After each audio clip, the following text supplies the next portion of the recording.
Welcome into the roundtable. I'm Brad Wakai. That's Tyson Gentry. We are continuing along our divisional breakdowns here in the NFL. Got quite a few out on our YouTube channel, on our podcast on Spotify, as well as Apple. So go check those out if you haven't listened to them, if this is your first one you're plugging into. Today's episode covers the NFC East, Tyson. This is our favorite division. We're Eagles fans. We're just going to get it out up front just so people know we're homers. NFC East preview. I can't wait to break this thing down with you. Oh, I'm pumped, man. Remember when this was like the best division in football when we were middle schoolers, pretty much? Yep. Like that whole, it was, and now it's everybody's favorite division to shit on. And honestly, Brad, we're going to get into a couple questionable franchises here. So maybe we're blinded a little bit by our love for the Philadelphia Eagles. Yeah, I would think so. I wouldn't call it love. Right, I mean, it's love, but it's like not love the way that I think people traditionally love their teams. I don't know. It's weird. Like, I hate 90% of the things that I love about the Philadelphia Eagles. Does that make sense? Yeah, for sure. I mean, dude, that's the thing about being a Philadelphia fan. And I'm glad you could join me in the Eagles ride since I'm a Sixers fan as well. You just hate anything about your team until they do something good. Then you love them more than anything. And the rest of the time you spent hating it. It's a great relationship, very healthy. Yeah, they write books about this, I think. There's probably some psychological thing that we're doing to ourselves, but Brad, damn it, I'm excited for this year. Me too, man. I can't wait. We're getting closer and closer. Preseason is wrapping up this weekend, and we're getting ready for week one. So let's dive right into it. We're going to start with the New York Giants. And last year, an abysmal 4-13 record. Moving on from Joe Judge. They do bring in Brian Daboll. Now, this is his first season. He was offensive coordinator for the Buffalo Bills, mainly known for getting Josh Allen to the point he is at in his career now as an offensive guru guy. You know, worked under Belichick, worked under Saban. We know the 9 yards, right? Daniel Jones, make or break year for him. They already declined his 5th-year option. This is his 4th season with the Giants. He hasn't had a great preseason so far. Losing James Bradbury, we'll talk about him a little bit later. Also losing Austin Johnson in the inside. Lorenzo Carter on the edge, Nate Solder, Billy Price on the O-line, as well as Will Hernandez. Now, they do bring in Mark Lewinsky, Justin Ellis on the defensive tackle side, Max Garcia as well. Interesting year for the Giants. It feels like there's a lot of hope around this team. We'll touch on that, but just your overall thoughts for getting the best case, worst case. It makes no sense to me. This team makes no sense. The hype behind these guys right now, I think to win the division, they're like plus 800, which is last. And we'll get into the betting show here eventually, but it still feels high. I don't know what exactly people are looking for with the New York Giants. My number one thing with this team, Brad, who is their wide receiver one? It's Kenny Golladay, really. It should be, but he was bad last year. Is it Kadarius Toney, or is he just the boom bust guy? He's boom bust guy. I mean, everybody's like, he had such a great year last year. Then you look at his stats, like he didn't do shit. Darius Slayton, done. Yep. Sterling Shepard, probably done. He's right? I mean, we're talking about one of the least talented receiving rooms in the NFL, and it is a make or break year for Daniel Jones. And I think everybody hyping up the Giants right now is expecting some leap that we've seen zero evidence is going to take place. Yeah, and then I think best case for them is they do take that leap. And I'm not talking about a leap where, I mean, best case obviously is they win the division. There hasn't been a repeat winner in this division since 2004. You know, so everybody besides the Cowboys, if you go under that, you know, history, is in play to win this division. I don't think the Giants are talented enough on either side of the ball to do that. So for me, the best case scenario for them is they do take that leap, winning about maybe 6 or 7 games. I think that's the best case for the football team, the way it's constructed. Dave Gettleman did a bad job, and since as general manager here constructing this roster, they have a lot of dead money and a lot of money going to a lot of different places. That's not a way to build a football team. But you know, maybe Daboll comes in, best case scenario, turns what is currently there, kind of the trash heap, into a team that overachieves. For me, best case scenario is a lot to do with Brian Daboll, but it has a lot to do with Saquon Barkley's health. Because what we've seen from Daboll when he's in Buffalo is he schemes around his best players, right? I mean, Stephon Diggs wasn't this guy in Minnesota. He was very talented, but he wasn't all of a sudden the highest producer at the position. Year over year, pretty much in the top 3, top 4 of almost any metric you go and check. Cole Beasley, right? All these guys that we didn't think were going to be able to do these things. He's brought this out of him. Saquon Barkley stays healthy and is the best offensive player in the NFL this year. Then best case scenario is 7 wins. And that's like a hard line that I'm going to draw in the sand there. I don't know how this team would get over that 7-win mark because, I mean, Tyrod Taylor could realistically be playing football for the Giants in December. I mean, Daniel Jones is bad. Like, he's not Josh Allen. That's the narrative right now. Brian Daboll fixed Josh Allen. Brian, he molded Josh, like, he's rookie, 4-year vet. Habits are solidified here. Arm talent is way different. The athleticism, we talk about Daniel Jones, right? He's fast. He is fast in a straight line, but he's not the Josh Allen athlete. And there's just a whole lot of things that he just doesn't do well. And I think that learning a new offense, going into your 4th year with this receiving core, it's a lot of stuff on Saquon Barkley's shoulders. Worst case scenario for me in terms of the Giants, and you could argue this is probably the best case, but worst case is that they just continue to be a dumpster fire and there's no positive direction for this team. Now, why would that be a potential best case? We've already talked about with some other teams is that there's elite quarterbacks coming out of the draft this year, namely CJ Stroud and Bryce Young. So if you are a top bottom 3 team and you're able to pick up one of those guys, that's a different direction that you can go. But I'm with you. I don't think Daniel Jones finishes the season. I think we're going to see Tyrod Taylor at some point this season. He's looked better than Daniel Jones in the preseason. So, worst case probably is that Tyrod Taylor wins you some games that you shouldn't win, and you're not in position to draft a high-end quarterback. And the Giants, they just continue to be a bad franchise, which is what they've been for the past decade. And it really has gone under the radar, I feel like. The Giants – outside of those 2 Super Bowl runs by Eli Manning, which were awesome, and some sprinkled in 10-win seasons here and there, since 2000, when they won the last one, 11? It's like since 2013, 2014, this has been a poorly run organization. And oh, am I glitching? Oh, I'm good. Sorry. If you go by that metric, I just don't expect things to change because bad organizations stay bad. And it's top down. And yes, there's a whole bunch of new people in here, but they have to flush the shit out from the last 10 years, right? It's not an overnight thing. And I think, honestly, as an Eagles fan, it feels a little weird to say, I think they might have found their guys, right? And then they go into the draft. Kayvon Thibodeau, huge swing. Looks like he's already, could be down for an extended period of time this year. Add to the offensive line, right? Start building from the trenches out. But building from the trenches out doesn't make you a better football team overnight, and it certainly doesn't make you a 7-win football team, 8-win football team, a division winner.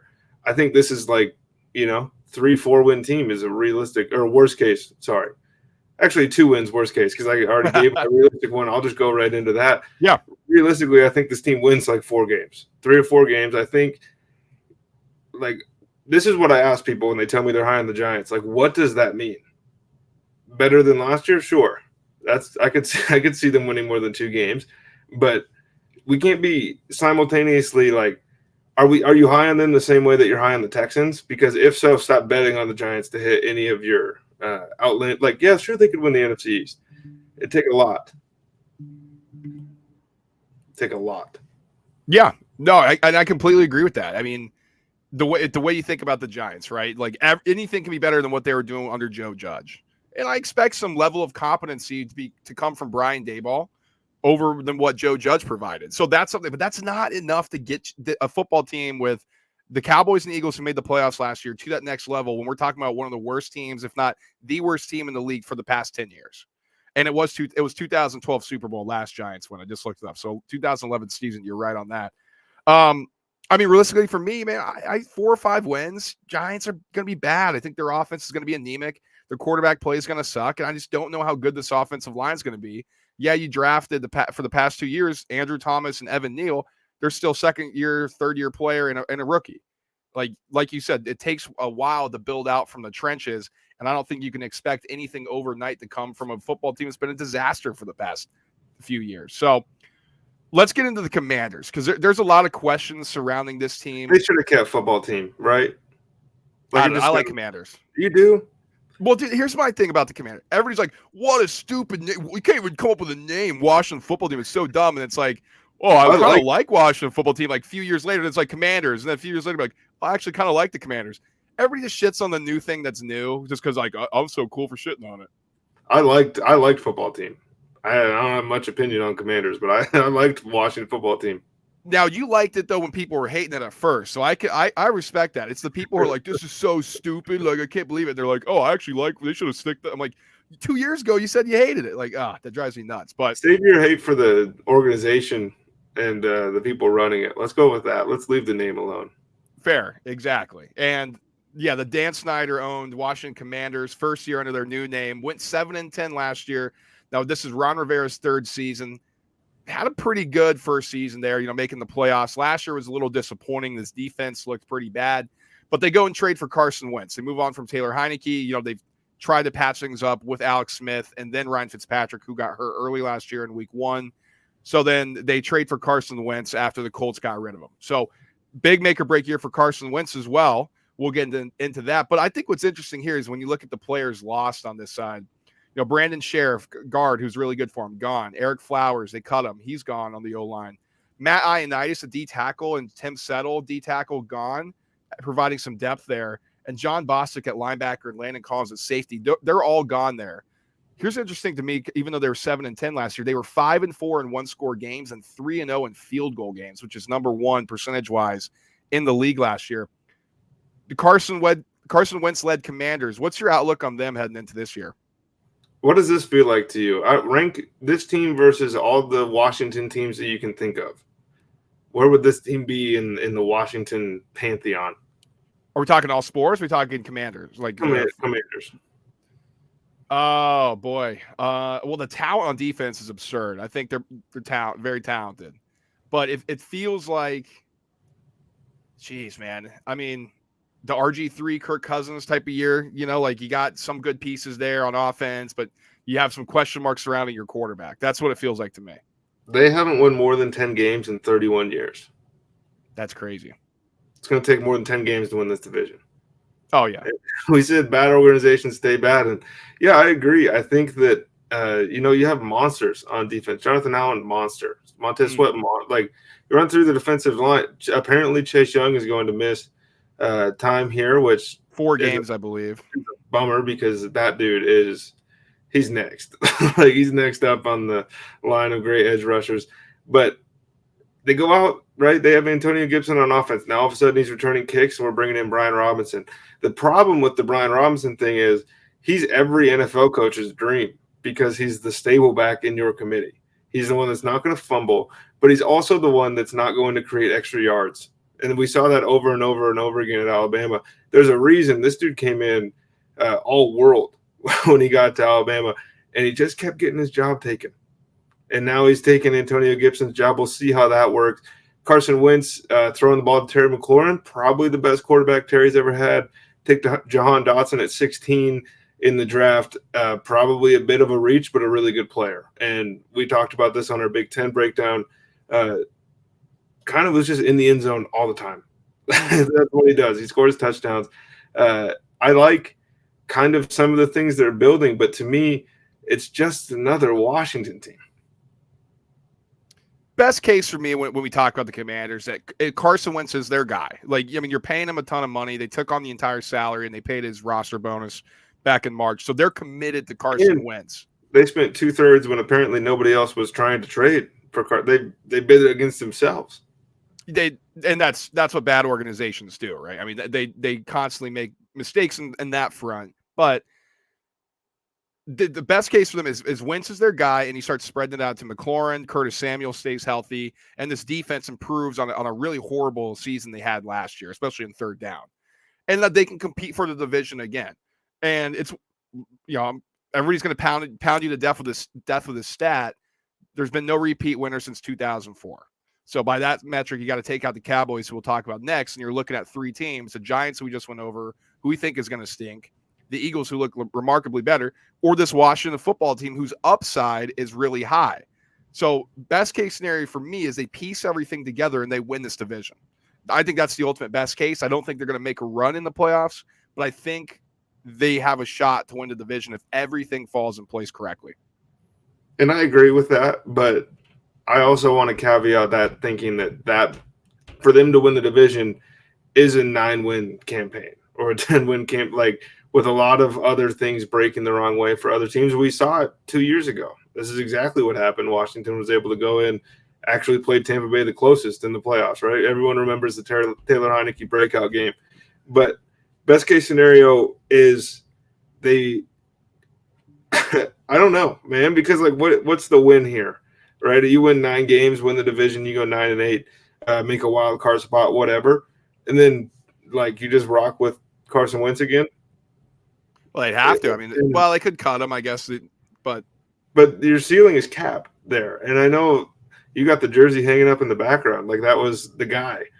We've seen his ceiling, what it used to be, and we've seen where he's at since then. And everyone wants to point to the ACL and stuff like that in 2017. It was the hit he took against the Seahawks in the wild card round in 2018 or whatever it was. And that's when his career really kind of started to spiral.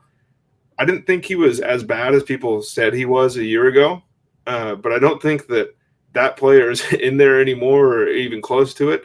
So I think best case scenario is they sneak in. Maybe they win the division if everything goes fluky, or they make a wild card just because the defense is stacked. -5 in turnover margin last year, -5 in sack margin. That's not going to get better. That can't get better. Carson Wentz turns the ball over. That's what he does. He takes sacks and he turns the ball over. Potentially, it could get better on the turnover side if the defense is better. I mean, only 11 picks and only 8 fumbles taken away from was opposed to the elite defense. That's not good enough. But 60, the easiest schedule based on win total projections, and they were the 7th most injured team last year. You expect that to rebound to at least somewhere in the center. But worst case scenario for me, like kind of like you said, Carson takes sacks, Carson turns the ball over. Is that this thing's a mess, right? I mean, Ron Rivera looks in over his head. Players were fighting on the sideline last year. I wasn't clutching my pearls like a lot of people were on Twitter and the media trying to make something of it. There's dudes fighting. They're roommates at Alabama, for Christ's sake. They know each other better than anybody. But that it's, again, another year of influx or turmoil under a Washington franchise that's all they're used to. You try to bring in Rivera to stabilize things. Last year was very, very underwhelming. They're firing a defensive line coach in the middle of training camp. You have the Jack Del Rio controversy. That's another bad light. Not to mention the owner and Dan Snyder, that whole black eye on the franchise as well. It's just a mess there right now. And if you don't have if you don't have a successful season, worst case scenario for me is that it's just a toxic organization that if you do move on from Ron Rivera, who the hell wants to move their family into Washington and work for this franchise? Yeah, exactly. Carson Wentz has never been great at throwing the ball to receivers. So I think a lot of this, like Terry McLaurin is the best receiver Wentz has ever played with too. I think that gets lost in that discussion there. But Carson's never been great at throwing. Like Alshon Jeffrey had his moments. Michael Pittman Jr. had his moments a year ago. But Carson Wentz loves tight ends.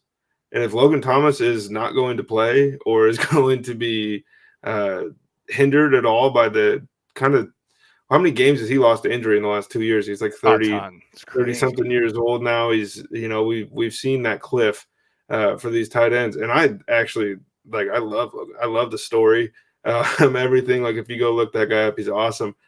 But Carson's going to turn the ball over. I don't even know if you could say that's worst case. Like he's going to turn the ball over. He's going to make boneheaded plays. But worst case scenario is he just doesn't listen again. And nobody can coach this guy. And now you're sitting on this contract nobody in the league wants.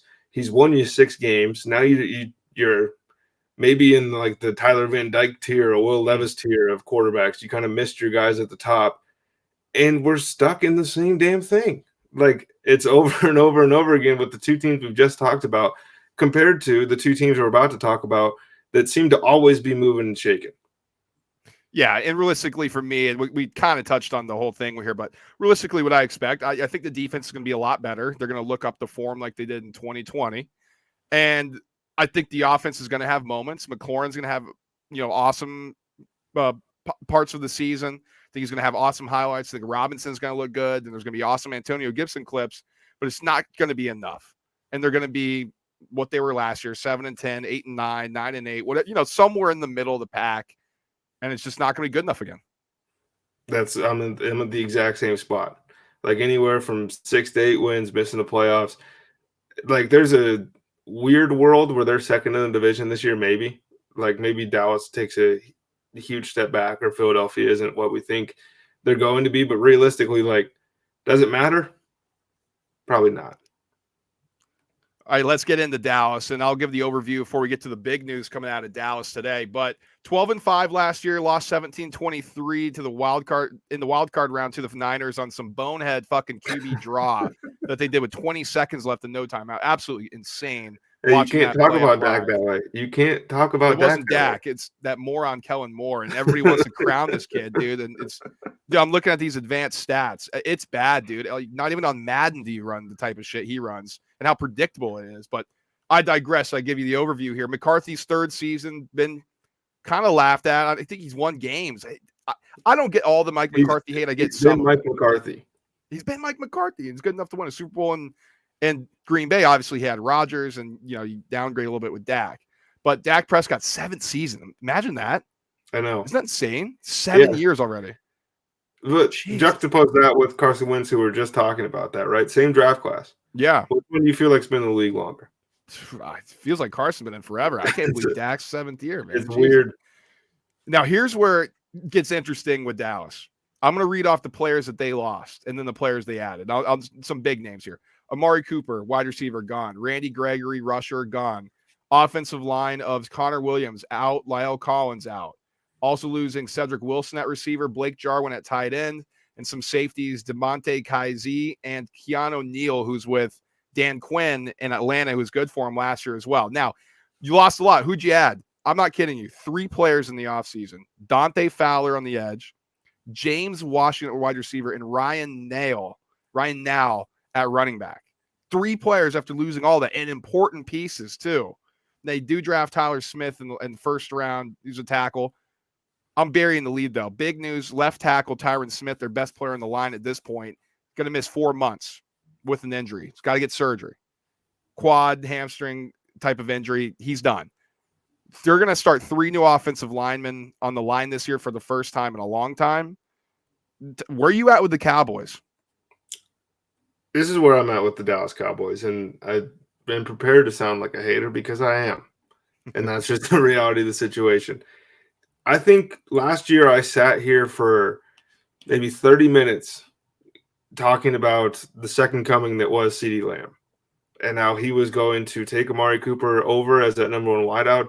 Amari Cooper was going to be relegated to a different role. He was going to explode. He was going to catch Justin Jefferson in the race from that draft class. None of that happened. Yes, Amari Cooper is out now, but I think that Dallas misplayed their hand there pretty severely with how the wide receiver market ended up playing out. Because if you remember, that move was very early. That was really early in the offseason.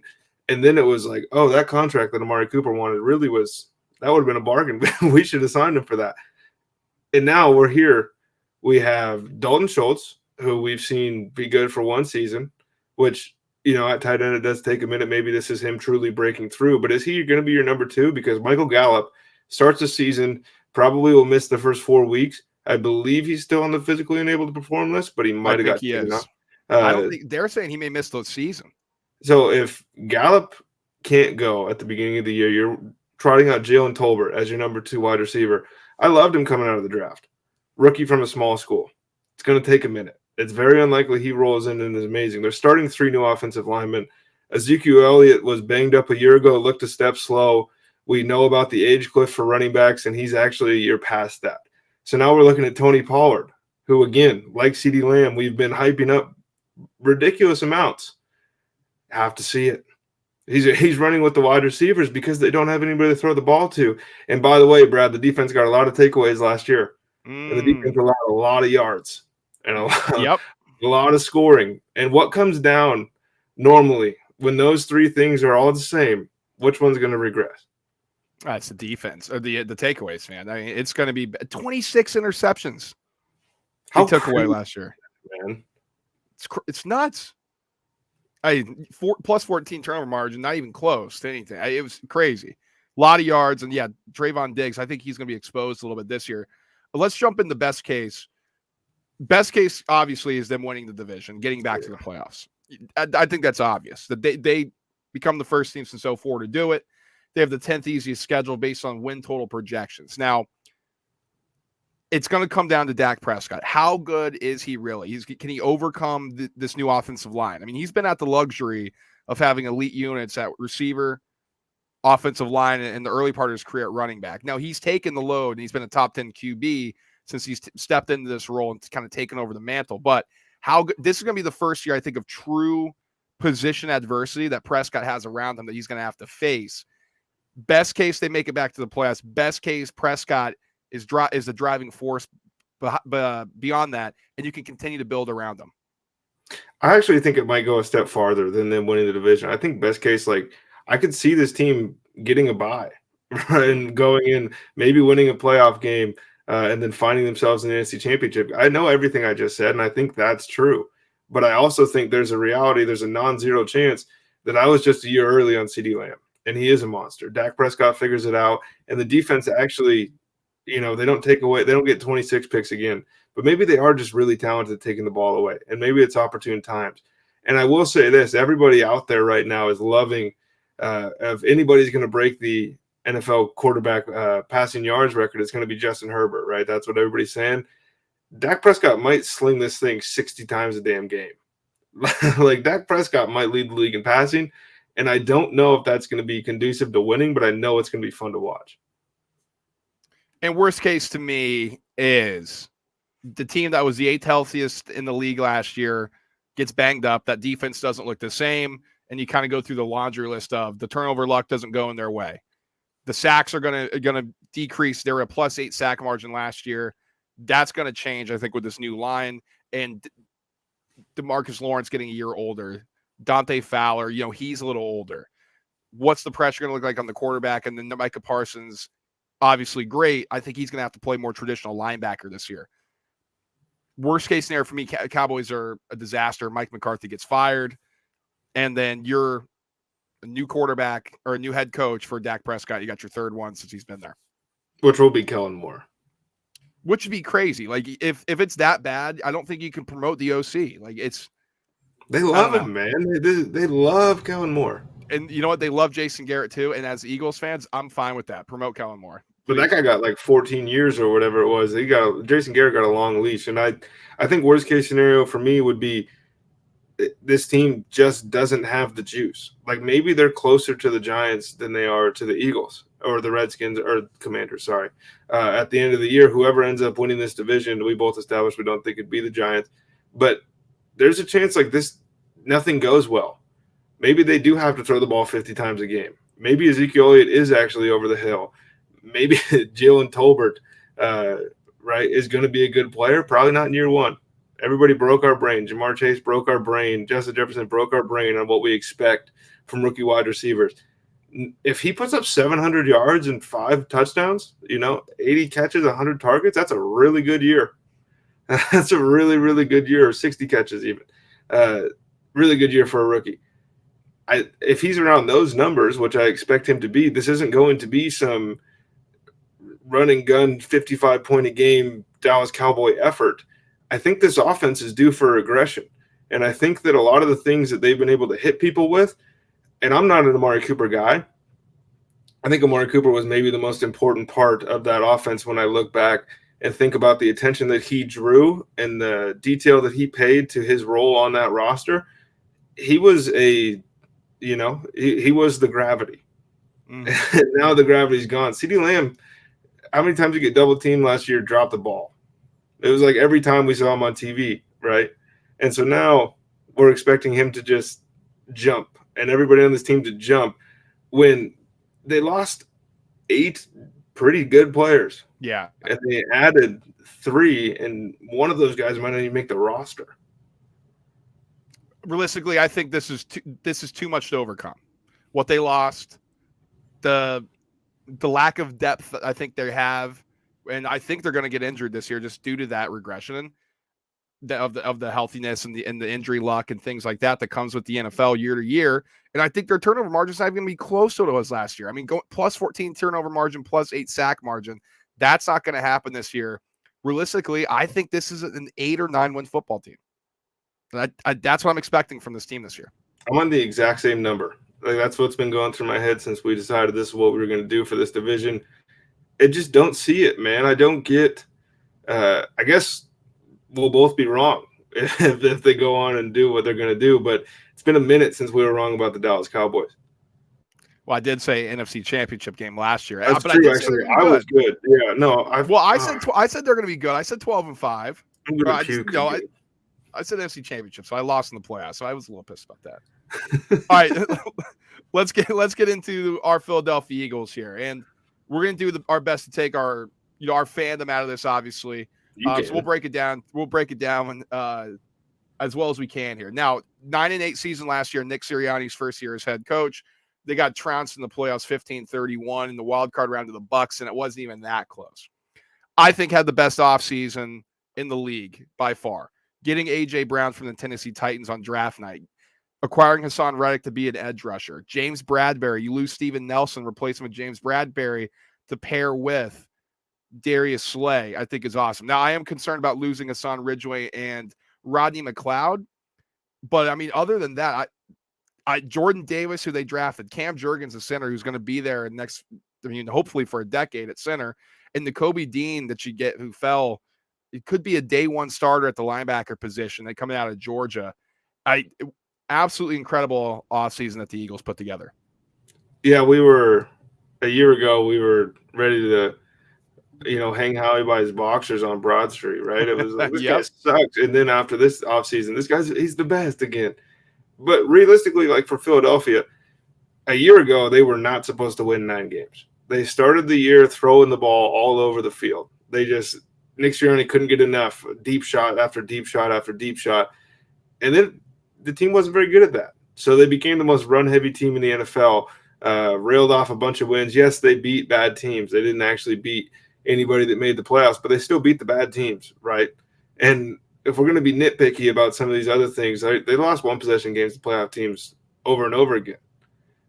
And sometimes offenses were completing like 80% of their passes against this Eagles secondary. My biggest concern, like you mentioned, would be safety. I think Marcus Epps is probably the best safety on the team right now, and he's a good player. But Marcus Epps probably shouldn't be your number one safety going into a season. Doesn't give you much comfort. Defensive line full of monsters. We haven't seen a Philadelphia Eagles defensive line unit like this with the rotation that they're going to be able to have. Really 1 through 8 in 5 years since 2017, right? And that was the last time. The offensive line is a strength as long as they're healthy. The wide receiver room went from bottom 3 in the NFL to top 7, top 6. Yeah, top 10 for sure. Yeah, it's on Jalen Hurts. Absolutely, and that's my biggest question mark. Jalen Hurts coming into the season. Everything's in place. It's up to the quarterback. No, so best case for me, I think they win the division. So that's not even the best case. I'm expecting them to win the division here. As a fan and as my analysis goes, I am fully expecting the Philadelphia Eagles to win the NFC East this year. Best case scenario, I think, for the Eagles taking out all the results is that you have your franchise quarterback in Jalen Hurts. He can make the throws on third down. He can fit tight windows. He's decisive. He's comfortable. He uses his legs to run in good spots and not out of necessity. Not when he's like, there's a throw in front of me, but I'm more comfortable running it. No, throw first, run second, like Lamar Jackson's learning how to do, like Patrick Mahomes does. He'll never be Pat Mahomes. But in that mold of, I'm going to use my arm until the very last second, I'll break off a 20-yard run because everybody's dropped so far back. Best case for this franchise right now is Jalen Hurts is their franchise QB. You have him on rookie contract for another year, and I honestly don't think he's going to command a huge check since he's only played. This will be his second year starting in the NFL. And I want to add to that too. One of the things Jalen Hurts is notorious for amongst Eagles fans, the dude bails out of clean pockets all the time. Yeah, it makes plays ridiculously harder. Has an issue throwing to the middle of the field, which I think A.J. Brown will help quite a bit with, either by being the guy that catches the ball in the middle of the field or pulling the safety, and now it's Dallas Goedert one-on-one with a linebacker or another safety. Whoever it is, it's a mismatch, right? I think that'll help. But, like, Jalen has to get better everywhere. It's not, like, outside of throwing the ball. processing defenses, that stuff. I think running the football a year ago, he's actually like one of the most prolific rushing quarterbacks, like apparently in the history of the NFL, which I didn't feel like watching him. Either. But best case scenario for this team would, like, if this team was playing in the NFC Championship game, I would say that was best case scenario. I've been hearing a lot of, the Eagles are the sleeper pick to get to the Super Bowl. I'm not going that far. I think the roster is super, super talented. I think if you go 1 through 53, they're going to be able to be put up against almost anybody in the league, and you'll leave that going, oh, the Eagles look pretty good. But the question mark is at quarterback. Best case scenario, if he's the starting quarterback or the franchise quarterback going forward, I know that we just talked about everything else that he has to put together, but is there some win total in your mind that he would have to get to? I mean, we both agree that if they miss the playoffs, he's gone. Like, maybe not gone, but he's not the one. Right. There's not an arbitrary number for me. I mean, you can get unlucky, right? Like, some nonsense happens, and you're like, well, if he won 13 games, woo, he's our guy. But we only won 11. It's like, all right, well, or he looked really good, and the ball went through Zach Pascal's hands on some bullshit. Like, hey, man, he's gonna be a player. Another best case thing I think is, like, Jordan Davis can play more than 30% of the snaps here. We saw that was kind of an issue at Georgia. It's an underrated talking point when people are talking about this guy. When you're 400 pounds and 7 feet tall, it's kind of hard to play 60 snaps on defense. But the Eagles are going to run more 3-4 this year, and that's where Hassan Reddick comes into play.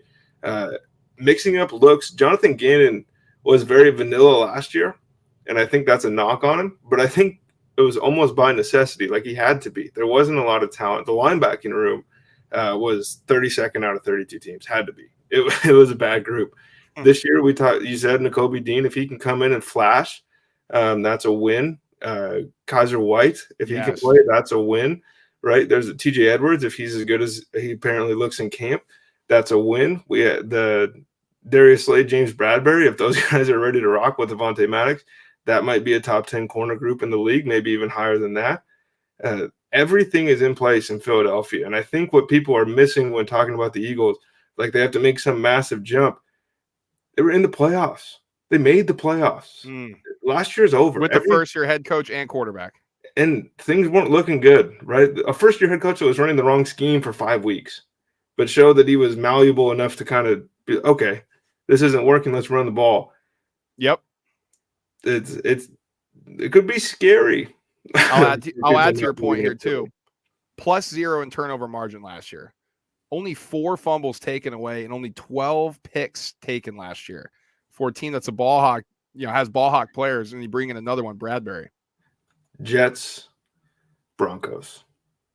I think that was 4 or 5 of the team's total takeaways were from the Jets. Yeah, that sounds right. Jets for sure.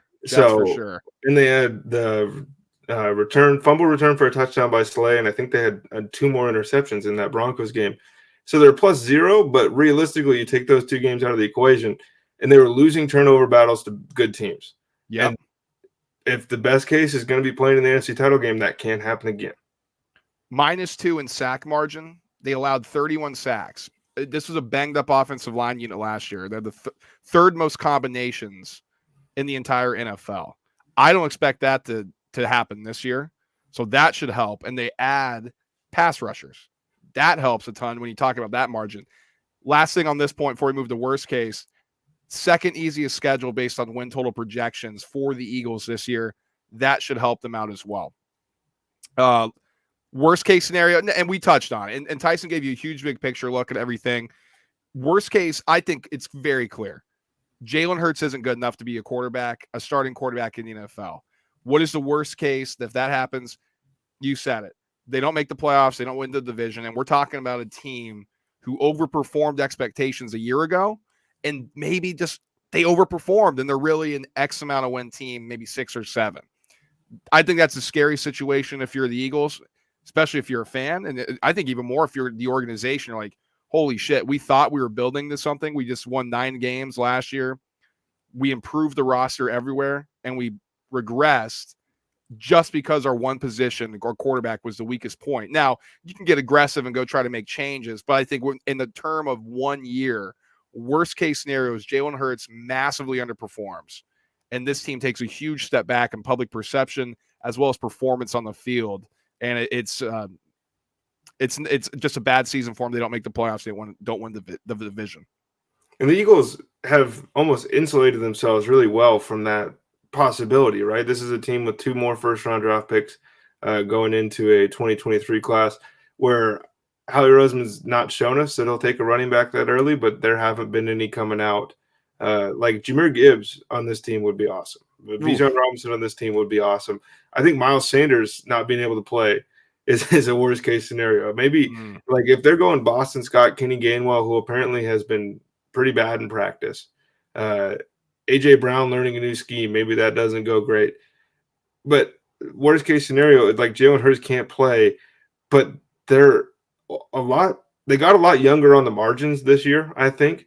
But we're still talking about the same big name players, a handful of them, as you could run back to most Eagles teams since like 2015, and these names will be popping up. And to me, that's worst case is Fletcher Cox is actually done. Jason Kelce can't quite stay healthy in his last year. Lane Johnson, who I think was the highest graded right tackle a year ago, maybe age catches up to him. There's a lot of what ifs with this Philadelphia Eagles team, and it feels like it'll fit pretty seamlessly, but maybe Jonathan Gannon can't coach. Maybe Shane Steichen, like his input on the offensive game plan isn't where we need it to be if you're Nick Sirianni, because he has a long leash. Right, and he kind of inherited. He earned it too. Yes, I believe that as well. But he inherited Jalen Hurts. So, look, they seem like best buds. They got their own secret handshake. They're hanging out all the time, all this stuff. But like internally, who knows how that goes if Jalen Hurts plays bad? A.J. Brown and Jalen Hurts are supposedly best friends. Like, there's a lot of drama that could arise in Philadelphia, and it all depends on Jalen Hurts, man. It's to me, we talk about Tua, and we've said it multiple times about other guys. This is make or break, make or break. This feels like an organizational thing in Philadelphia, more so than like Jalen Hurts' career. I think Jalen Hurts is going to play for however long his legs last if he can't throw. I think there's a team that would keep him around as a number 2 for a long time. But if Jalen Hurts is just a number 2, if he's just a bridge quarterback, he can't be the guy. Realistically, this team's going to win the division. I think this team is good enough to compete in the playoffs. Not like how they looked last year. They're completely physically, mentally overmatched by the Bucs. Like, just not on the same level as they were. I think it's different this year. They have better players. They have a higher level of talent, and they have an expectation of belief in themselves that they can get to that point, and they're good enough to get to that point. They win the division. I think they win a playoff game. And they have a shot at playing in the NFC Championship game. That's my expectation of this team. I think the Eagles are going to be good as shit. Realistically, that's where I'm at. I think that honestly, if Jalen Hurts is the same quarterback as he was a year ago, and with the roster improving the way that it did, it's a 10. Like, they're at least a game better. They're just at least a game better. And so realistically, like, if Jalen Hurts takes a step forward, I'm not projecting a Josh Allen leap here, but I think like he could throw for 4,200 yards with this receiving core in 17 games. I don't think. What about a Kyler Murray leap? Is that good for you? That's perfect. We'll take that. Okay. Any leap, really. We'll take anything. But I think realistically, he does get a little bit better. I think that there's just some things. And this is a guy, by the way, when we talk about Jalen Hurts, Doug Peterson, for some reason, didn't seem to ever enjoy the pick, didn't feel like he ever wanted Jalen Hurts playing when Doug Peterson was the coach of the Eagles. Comes in 4 games, no organizational support, it feels like. I think he went 1-3 in that stretch, but he put up like 350 passing yards over and over and over again. And then last year was like, dude, Jalen Hurts can sling it. And now we're at the point where like Jalen Hurts sucks. He can't throw the ball at all. Maybe there's a middle ground there. And realistically, I think that there is. And I think adding A.J. Brown is the biggest signing that the Philadelphia Eagles have made since Terrell Owens, or the biggest trade they've made since getting T.O., as far as shoring up things on the wide receiver position. This has been – they missed on DK Metcalf. They didn't take T. Higgins. They missed on Justin Jefferson. Lots of – you run through it. They didn't take A.J. Brown the first time, right? We're sitting at Jalen Reagor and J.J. Arcega-Whiteside was the consolation prizes there. And now they just said, fuck it, we'll go get one. We'll go buy one. And they bought a damn good one. And I think absolutely he's the best. He's the best non-Debo Samuel football player in the NFL, I think. Like playing at the receiver spot? Yes. It reminds me of like when they were aggressive and went and got Alshon Jeffrey. Just like, you know what, man, let's just go get one we know who's established in the league. So, it's an exciting time for the Eagles for sure. I mean, in the NFC East, man, I mean, everybody likes to make fun of it, and it's not like it's great football. It's not AFC West. It's not, the legacy of the NFC North and all, or the AFC North and all that. But every single team in this division's won a Super Bowl now. Two playoff teams a year ago. That's all. Everybody wants to shit on them. Whatever. I know they added an extra wild card spot. Whatever. Where was anybody else from the NFC North? It's been the same shit up there for 15 years. Yeah, it's like the NFC East is more entertaining, and the media markets are so big. Oh yeah, that's the best part about it. But Dallas, Philly, DC, and New York. It's like, is it 4 of the top 6 or something like that? It's got to be, right? Especially when it's football. Yeah, man. I can't wait, man. This just fired me up. The Super Bowl. Realistic expectation: Jalen Hurts 15,000 yards, probably 200 touchdowns in the year. Philly 20-0. That is our NFC East preview. We have a bunch of other divisional previews out. I'm not going to name them all. Joe, check out our YouTube page. Listen to us on Apple and Spotify. If you want an audio version there. We also previewed college football conferences as well. We're finishing up with the SEC. Then we'll have all 5 power conferences out. We have our win total projections as well as conference picks, futures, and all that nonsense. So go ahead and check that out as well there. Tyson, man, we're close. We got week 0 coming up soon. We're going to have Labor Day weekend, big boys college football starting to play. I'm so jacked up. Oh, man, I'm look at me now. I'm so excited, man. Shout out Leon Edwards, by the way, dude. Made us a little coin. Pound for pound, what? All right. Thank you guys for listening.